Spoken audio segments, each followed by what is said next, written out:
అందరికీ నమస్తే అండి. నిన్న రిలీజ్ అయిన తండేల్ సినిమా మీద విపరీతమైన చర్చ జరుగుతోంది. నిజానికి ఆ సినిమా ఒక భావోద్వేగాలతో కూడిన సినిమా.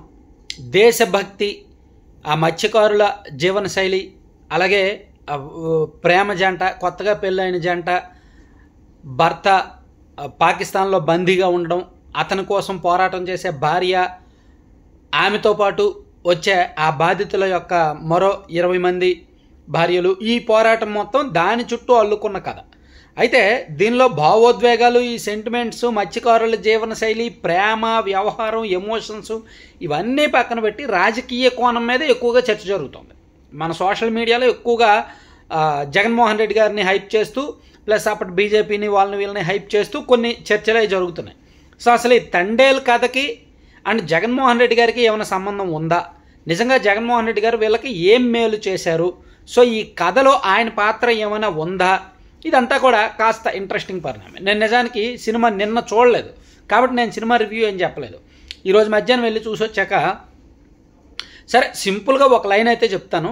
యాక్చువల్లీ రివ్యూ కాదు, ఓవరాల్గా అసలు దీనికి పొలిటికల్ కనెక్షన్ ఏమైనా ఉందా అనేది చెప్పాలంటే మనం 2018లో జరిగిన ఈ కథ గురించి చెప్పుకోవాలి. మీకు గుర్తుండే ఉంటే 2018 ఎన్నికలకు అంటే 2019 ఎన్నికలకు ఒక 7 నెలల ముందు అనుకుంటా, 2018 నవంబర్ ఆ టైంలో గుజరాత్ నుంచి 2 బోట్లలో 22 మంది మత్స్యకారులు వేటకు వెళ్ళారు అరేబియన్ సముద్రంలో. వాళ్ళు కొంత దూరం వెళ్ళిన తర్వాత జీపీఎస్ సిగ్నల్ లాస్ట్ అయింది, అంటే జీపీఎస్ సిగ్నల్ కోల్పోయారు. సో దాంతో వాళ్ళకి బయట కమ్యూనికేషన్ పోయింది, వాళ్ళు ఎటు వెళ్తున్నారు అనేది కూడా అర్థం కాలేదు. అదే సందర్భంలో అక్కడ వింటర్ కావడంతో, విపరీతమైన మంచు కురవడంతో వాళ్ళకి దారి కూడా కనిపించలేదు, ఎటు వెళ్తున్నారు అనేది అర్థం కాలేదు. సో వాళ్ళు అలా వెళ్తున్న క్రమంలో వాళ్ళకి ఒక నేవీ బోట్ ఒకటి ఎదురవుద్ది. వీళ్ళ బోట్లను నేవీ అధికారులు ఆపేసి, వీళ్ళు భారతదేశం నుంచి వచ్చిన తీవ్రవాదులు, పాకిస్తాన్కి విరోధులు అని భావించి వీళ్ళని తీసుకెళ్ళి కరాచీలోని జైల్లో బందీలుగా పెడతారు. అక్కడ చిత్రహింసలకు గురి చేస్తారు. వీళ్ళ చేత అక్కడ బాత్రూములు కడిగించడము, అది ఇది చాలా చాకరీ చేయిస్తారు. అప్పటికే ఈ 22 మంది కాకుండా అప్పటికే ఒక 400 మందికి పైగా ఖైదీలు అక్కడ బందీలుగా ఉంటారు. మత్స్యకారులు, ఆంధ్రప్రదేశ్ నుంచి వెళ్ళిన మత్స్యకారులు. నిజానికి ఈ మత్స్యకారులు గుజరాత్ నుంచి బోట్లలో వెళ్ళినప్పటికీ వీళ్ళందరూ ఆంధ్రప్రదేశ్ వాళ్ళు ఇక్కడ ఉపాధి లేక బోటు ఓనర్లు గుజరాత్లో ఉంటారు, వ్యాపారులు, ఫిష్ వ్యాపారులు గుజరాత్లో ఉంటారు. వాళ్ళు మత్స్యకారులకు బోట్లు ఇచ్చి వేటకు పంపిస్తారు. వాళ్ళు తీసుకొచ్చిన చేపలను వాళ్ళు ఎక్స్పోర్ట్ చేసి వీళ్ళకి డబ్బులు ఇస్తారు. రోజుకు 1500 అంత అలా ఇస్తారనమాట. వీళ్ళు నెలలో ఒక 20 రోజులు అలా వెళ్ళొచ్చారు అనుకోండి, ఆ 20 రోజులకు గాను వీళ్ళకి ఒక 30,000 40,000 అలా డబ్బులు ఇస్తారు. సో అది వీళ్ళ లైఫ్ స్టైల్. సో అలా వెళ్ళిన వాళ్ళు బందీలుగా అయ్యారు. అలా బందీలుగా అయినప్పుడు వాళ్ళకి తండేల్ అంటే ఒక నాయకుడు. సో ఆ తండేల్ ఆయనకు ఒక ప్రేమ కథ, పెళ్ళి అవ్వడం, పాప పుట్టడం, సో వీళ్ళు లేఖలు రాసుకోవడం, ఆ లేఖలను కూడా వాళ్ళు పాకిస్తాన్ అధికారులు చూసి అడ్డుకోవడం, ఇదంతా కూడా కొంత ఎమోషనల్ డ్రామా, లవ్ స్టోరీ. అయితే దీనిలో పొలిటికల్ యాక్షన్ ఎప్పుడు తెర మీదకి వచ్చిందంటే 2018 నవంబర్ ఆ టైంలో నిజానికి ఆంధ్రప్రదేశ్ నుంచి వెళ్ళిన మత్స్యకారులు పాకిస్తాన్ వాళ్ళు బందీలుగా ఉన్నారు అని తెలిసినప్పుడు అప్పటి ప్రభుత్వం, చంద్రబాబు నాయుడు గారి ప్రభుత్వం రియాక్ట్ అయ్యింది. కానీ అప్పుడు కేంద్ర ప్రభుత్వానికి ఆంధ్రప్రదేశ్కు సరైన సంబంధాలు లేవు. మీకు గుర్తుంది కదా, ఎన్నికలకు 1 year ముందు చంద్రబాబు గారు ఎన్డీఏ నుంచి బయటకు వచ్చేయడంతో ఆంధ్రప్రదేశ్ నుంచి ఏ విన్నతి వెళ్ళినా, ప్రజలకు సంబంధించిన విన్నతి వెళ్ళినా కేంద్ర ప్రభుత్వ అధికారులు పట్టించుకోవాలి. సో దాంతో రాష్ట్ర ప్రభుత్వం ఏమీ చేయలేక చేతులు ఎత్తేసింది. ఎందుకంటే అది ప్యూర్లీ విదేశాంగ శాఖ ఇన్వాల్వ్ అవ్వాల్సిన వ్యవహారం. అదే సమయంలో జగన్మోహన్ రెడ్డి గారు పాదయాత్ర చేస్తున్నప్పుడు రాజాం వెళ్తున్నప్పుడు, ఆ రాజాంలో ఎవరైతే 22 మంది మత్స్యకారుల కుటుంబ సభ్యులు ఉన్నారో వాళ్ళు జగన్మోహన్ రెడ్డి గారిని కలిసి వినతి పత్రాలు ఇస్తారు, వాళ్ళ సమస్యలన్నీ చెప్తారు.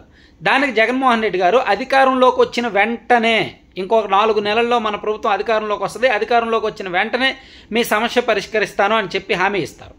దానికి తగ్గట్టే 2019లో వైసీపీ అధికారంలోకి వచ్చిన వెంటనే ఆయన ఈ మత్స్యకారులందరినీ తీసుకొని ఢిల్లీ పంపించడం, ఢిల్లీలో కేంద్ర మంత్రితో మాట్లాడడం, కేంద్రం కూడా వెంటనే రియాక్ట్ అవ్వడం, పాకిస్తాన్ అధికారులతో మాట్లాడడం, ఇవన్నీ చకచకా జరిగి వాళ్ళని తీసుకొస్తారనమాట.